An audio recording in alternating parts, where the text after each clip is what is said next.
تفہیم القرآن سید ابوالعلا مودودی سورہ فاطر آیات 29 تا 38۔ اعوذ باللہ من الشیطان الرجیم بسم اللہ الرحمن الرحیم۔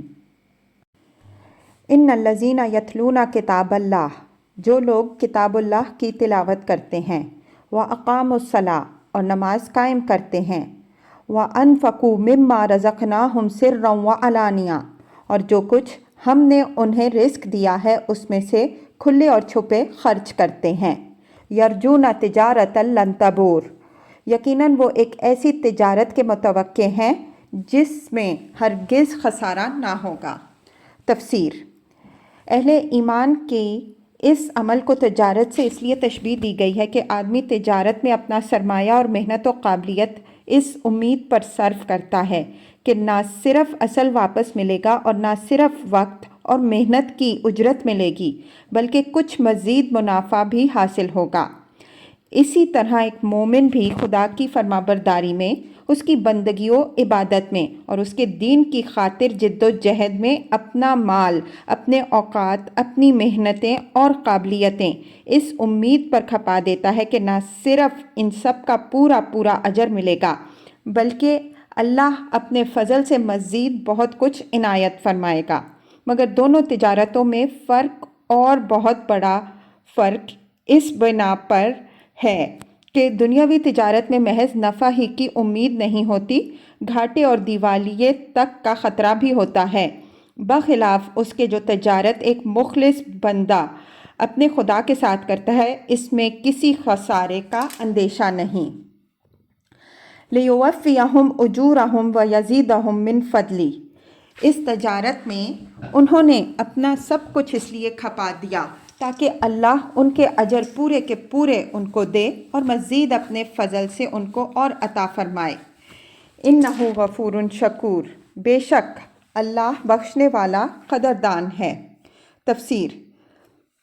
یعنی مخلص اہل ایمان کے ساتھ اللہ تعالیٰ کا معاملہ اس تنگ دل آقا کا سا نہیں جو بات بات پر گرفت کرتا ہو اور ایک ذرا سی خطا پر اپنے ملازم کی ساری خدمتوں اور وفاداریوں پر پانی پھیر دیتا ہو۔ وہ فیاض اور کریم آقا ہے جو بندہ اس کا وفادار ہو اس کی خطاؤں پر چشم پوشی سے کام لیتا ہے اور جو کچھ بھی خدمت اس سے بن آئی ہو اس کی قدر فرماتا ہے۔ وَالَّذِي أَوْحَيْنَا إِلَيْكَ مِنَ الْكِتَابِ، اے نبی صلی اللہ علیہ وسلم، جو کتاب ہم نے تمہاری طرف وحی کے ذریعے بھیجی ہے، هُوَ الْحَقُّ، وہی حق ہے، مُصَدِّقًا لِمَا بَيْنَ يَدَيْهِ، تصدیق کرتی ہوئی آئی ہے ان کتابوں کی جو ان سے پہلے آئیں۔ تفسیر۔ مطلب یہ ہے کہ کوئی نرالی بات نہیں پیش کر رہی جو پچھلے انبیاء علیہم السلام کی لائی ہوئی تعلیمات کے خلاف ہو، بلکہ اسی ازلی و ابدی حق کو پیش کر رہی ہے جو ہمیشہ سے تمام انبیاء علیہم السلام پیش کرتے چلے آ رہے ہیں۔ ان اللہ بعبادہ لخبیر بصیر، بے شک اللہ اپنے بندوں کے حال سے باخبر ہے اور ہر چیز پر نگاہ رکھنے والا ہے۔ تفسیر۔ اللہ کی ان صفات کو یہاں بیان کرنے کا مقصود اس حقیقت پر متنبہ کرنا ہے کہ بندوں کے لیے خیر کس چیز میں ہے اور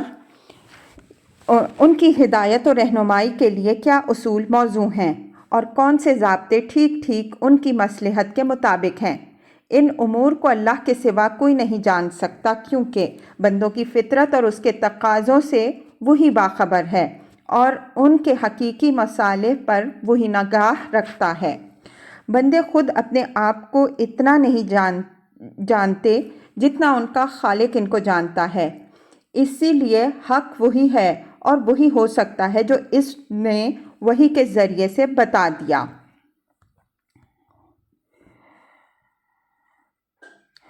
ثم اورثنا الکتاب الذی نصطفینا من عبادنا،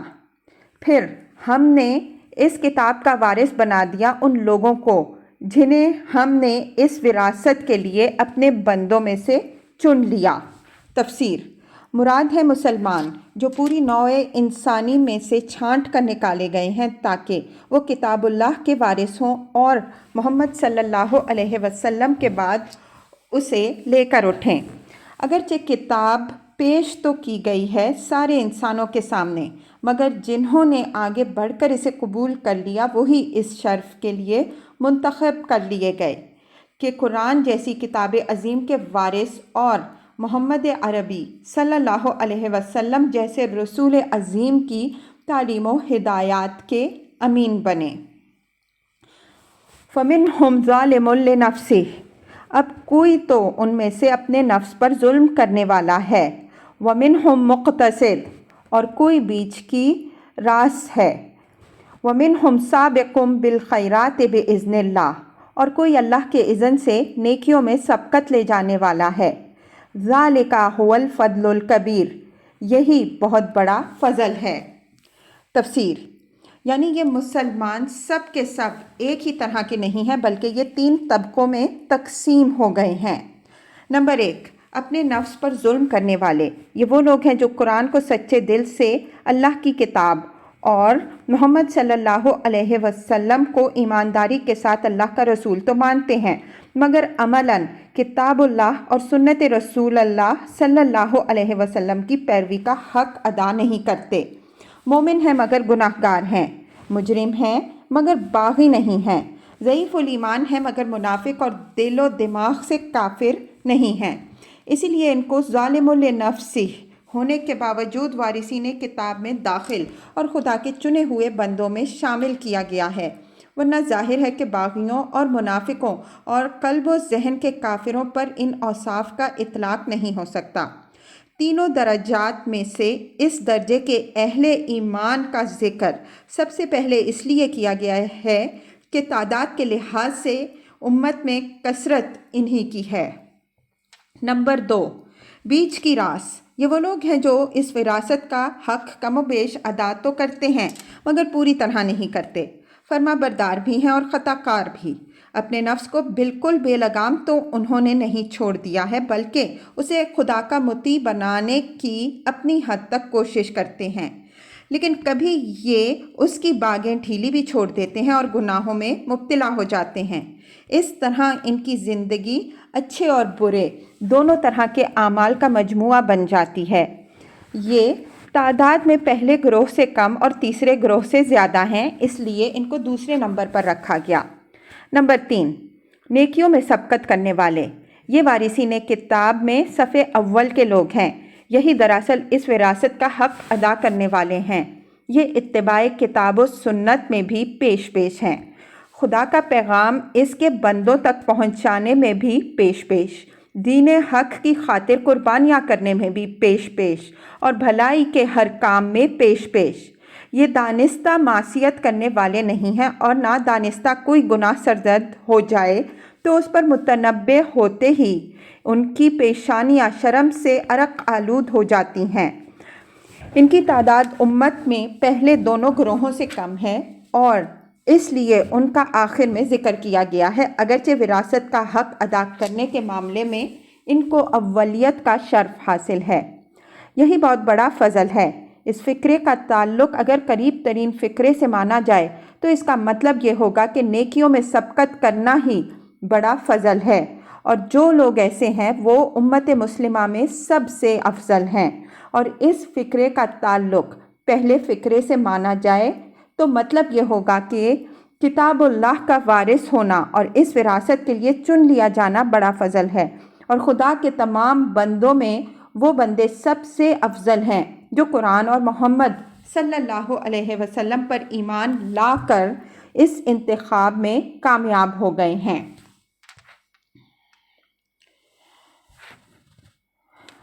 جنات عدن یدخلونہا، ہمیشہ رہنے والی جنت جن میں یہ لوگ داخل کیے جائیں گے۔ تفسیر، مفسرین میں سے ایک گروہ اس بات کا قائل ہے کہ اس فقرے کا تعلق قریب ترین دونوں فقروں سے ہے، یعنی نیکیوں میں سبقت کرنے والوں ہی والے ہی بڑی فضیلت رکھتے ہیں اور وہی ان جنتوں میں داخل ہوں گے۔ رہے پہلے دو گروہ تو ان کے بارے میں سکوت فرمایا گیا ہے تاکہ وہ اپنے انجام کے معاملے میں فکر مند ہوں اور اپنی موجودہ حالت سے نکل کر آگے بڑھنے کی کوشش کریں۔ اس رائے کو علامہ زمخشری نے بڑے زور کے ساتھ بیان کیا ہے اور امام رازی رحمہ اللہ نے اس کی تائید کی ہے، لیکن مفسرین کی اکثریت یہ کہتی ہے کہ اس کا تعلق اوپر کی پوری عبارت سے ہے اور اس کا مطلب یہ ہے کہ امت کے یہ تینوں گروہ بالآخر جنت میں داخل ہوں گے، خواہ محاسبے کے بغیر یا محاسبے کے بعد، خواہ ہر مواخذہ سے محفوظ رہ کر یا کوئی سزا پانے کے بعد۔ اسی تفسیر کی تائید قرآن کا سیاق و سباق کرتا ہے، کیونکہ آگے چل کر وارثین کتاب کے بالمقابل دوسرے گروہ کے متعلق ارشاد ہوتا ہے کہ اور جن لوگوں نے کفر کیا ہے ان کے لیے جہنم کی آگ ہے۔ اس سے معلوم ہوا کہ جن لوگوں نے اس کتاب کو مان لیا ان کے لیے جنت ہے، اور جنہوں نے اس پر ایمان لانے سے انکار کیا ان کے لیے جہنم۔ پھر اسی کی تائید نبی صلی اللہ علیہ وسلم کی وہ حدیث کرتی ہے جسے حضرت ابو درداء رضی اللہ عنہ نے روایت کیا ہے اور امام احمد رحمہ اللہ، ابن جریر رحمہ اللہ، ابن ابی حاتم رحمہ اللہ، طبرانی رحمہ اللہ، بیہقی رحمہ اللہ اور بعض دوسرے محدثین نے اسے نقل کیا ہے۔ اس میں حضور صلی اللہ علیہ وسلم فرماتے ہیں، ترجمہ: جو لوگ نیکیوں میں سبقت لے گئے ہیں وہ جنت میں کسی حساب کے بغیر داخل ہوں گے، اور جو بیچ کی راس رہے ان سے محاسبہ ہوگا مگر ہلکا محاسبہ۔ رہے وہ لوگ جنہوں نے اپنے نفس پر ظلم کیا تو وہ محشر کے پورے طویل عرصے میں روک لیے جائیں گے، پھر انہی کو اللہ اپنی رحمت میں لے لے گا، اور یہی لوگ ہیں جو کہیں گے کہ شکر ہے اس خدا کا جس نے ہم سے غم کو دور کر دیا۔ اس حدیث میں حضور صلی اللہ علیہ وسلم نے اس آیت کی پوری تفسیر خود بیان فرما دی اور اہل ایمان کے تینوں طبقوں کا انجام الگ الگ بتا دیا۔ بیچ کی راس والوں سے ہلکا محاسبہ ہونے کا مطلب یہ ہے کہ کفار کو تو ان کے کفر کے علاوہ ان کے ہر جرم اور گناہ کی جداگانہ سزا دی جائے گی، مگر اس کے برعکس اہل ایمان میں جو لوگ اچھے اور برے دونوں طرح کے اعمال لے کر پہنچیں گے ان کی نیکیوں اور ان کے گناہوں کا مجموعی محاسبہ ہوگا۔ یہ نہیں ہوگا کہ ہر نیکی کی الگ جزا اور ہر قصور کی الگ سزا دی جائے۔ اور یہ بھی جو فرمایا کہ اہل ایمان میں سے جن لوگوں نے اپنے نفس پر ظلم کیا ہوگا وہ محشر کے پورے عرصے میں روک رکھے جائیں گے، اس کا مطلب یہ ہے کہ وہ جہنم میں نہیں ڈالے جائیں گے بلکہ ان کو تابرخواست عدالت کی سزا دی جائے گی، یعنی روز حشر کی پوری طویل مدت جو نامعلوم کتنی صدیوں کے برابر طویل ہوگی ان پر اپنی ساری سختیوں کے ساتھ گزر جائے گی، یہاں تک کہ آخر کار اللہ ان پر رحم فرمائے گا اور خاتمہ عدالت کے وقت حکم دے گا کہ اچھا انہیں بھی جنت میں داخل کر دو۔ اسی مضمون کے متعدد اقوال محدثین نے بہت سے صحابہ مثلاً حضرت عمر، حضرت عثمان، حضرت عبداللہ بن مسعود، حضرت عبداللہ بن عباس، حضرت عائشہ، حضرت ابو سعید خدری اور حضرت براء بن عازب رضی اللہ عنہم اجمعین سے نقل کیے ہیں، اور ظاہر ہے کہ صحابہ رضی اللہ عنہم اجمعین ایسے معاملات میں کوئی بات اس وقت تک نہیں کہہ سکتے تھے جب تک انہوں نے خود نبی صلی اللہ علیہ وسلم سے اس کو نہ سنا ہو، مگر اس سے یہ نہ سمجھ لینا چاہیے کہ مسلمانوں میں سے جن لوگوں نے اپنے نفس پر ظلم کیا ہے ان کے لیے صرف تابرخواست عدالت ہی کی سزا ہے اور ان میں سے کوئی جہنم میں جائے گا ہی نہیں۔ قرآن اور حدیث میں متعدد ایسے جرائم کا ذکر ہے جن کے مرتکب کو ایمان بھی جہنم میں جانے سے نہیں بچا سکے گا۔ مثلاً جو مومن کسی مومن کو عمداً قتل کر دے اس کے لیے جہنم کی سزا کا اللہ تعالیٰ نے خود اعلان فرما دیا ہے۔ اسی طرح قانون وراثت کی خداوندی حدود کو توڑنے والوں کے لیے بھی قرآن مجید میں جہنم کی وعید ہے۔ سود کی حرمت کا حکم آ جانے کے بعد پھر سود خوری کرنے والوں کے لیے بھی صاف صاف اعلان فرما دیا گیا ہے کہ وہ اصحاب النار ہیں۔ اس کے علاوہ بعض کبائر کے مرتکبین کے لیے بھی احادیث میں تصریح ہے کہ وہ جہنم میں جائیں گے۔ یحلون فیہا من اساور من ذہب ولؤلؤ، وہاں انہیں سونے کے کنگنوں اور موتیوں سے آراستہ کیا جائے گا۔ وَلِبَاسُهُمْ فِيهَا حَرِيرٌ، وہاں ان کا لباس ریشم کا ہوگا۔ وَقَالُوا الْحَمْدُ لِلَّهِ الَّذِي أَذْهَبَ عَنَّا الْحَزَنَ، اور وہ کہیں گے کہ شکر ہے اس خدا کا جس نے ہم سے غم کو دور کر دیا۔ تفسیر: ہر قسم کا غم، دنیا میں جن فکروں اور پریشانیوں میں ہم مبتلا تھے ان سے بھی نجات ملی۔ عقبہ میں اپنے انجام کی جو فکر لاحق تھی وہ بھی ختم ہوئی، اور اب آگے چین ہی چین ہے، کسی رنج و الم کا کوئی سوال ہی باقی نہ رہا۔ ان ربنا لغفور شکور، یقیناً ہمارا رب معاف کرنے والا اور قدر فرمانے والا ہے۔ تفسیر: یعنی ہمارے قصور اس نے معاف فرما دیے، اور عمل کی جو تھوڑی سی پونجی ہم لے کر آئے تھے اس کی ایسی قدر فرمائی کہ اپنی جنت اس کے بدلے میں ہمیں عطا فرمائی۔ الذی احللنا دار المقامۃ من فضلہ، جس نے ہمیں اپنے فضل سے ابدی قیام گاہ میں ٹھہرا دیا۔ تفسیر: یعنی دنیا ہماری سفر حیات کی ایک منزل تھی جس سے ہم گزر آئے، اور میدان حشر میں بھی اس سفر کا ایک مرحلہ تھا جس سے ہم گزر لیے ہیں۔ اب ہم اس جگہ پہنچ گئے ہیں جہاں سے نکل کر پھر کہیں نہیں جانا۔ لا یمسنا فیہا نصب ولا یمسنا فیہا لغوب، اب یہاں نہ ہمیں کوئی مشقت پیش آتی ہے اور نہ تھکان لاحق ہوتی ہے۔ تفسیر: الفاظ دیگر ہماری تمام محنتوں اور تکلیفوں کا خاتمہ ہو چکا، اب یہاں ہمیں کوئی ایسا کام نہیں کرنا پڑتا جس کے انجام دینے میں ہم کو مشقت پیش آتی ہو اور جس سے فارغ ہو کر ہم تھک جاتے ہوں۔ والذین کفروا لہم نار جہنم، اور جن لوگوں نے کفر کیا ہے ان کے لیے جہنم کی آگ ہے۔ تفسیر: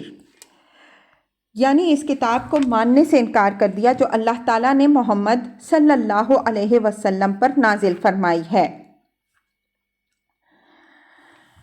لا یقضی علیہم، نہ ان کا قصہ پاک کر دیا جائے گا، فیموتوا، کہ مر جائیں وہ،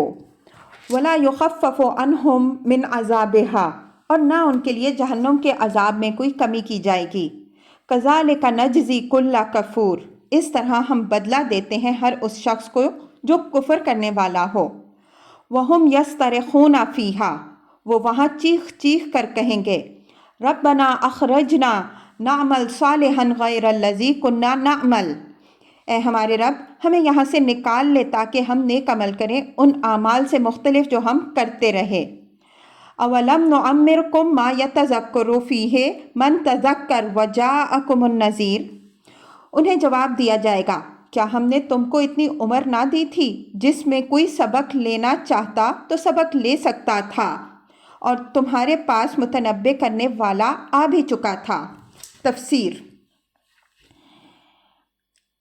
اس سے مراد ہر وہ عمر ہے جس میں آدمی اس قابل ہو سکتا ہو کہ وہ نیک اور بد اور حق و باطل میں امتیاز کرنا چاہے تو کر سکے، اور گمراہی چھوڑ کر ہدایت کی طرف رجوع کرنا چاہے تو کر سکے۔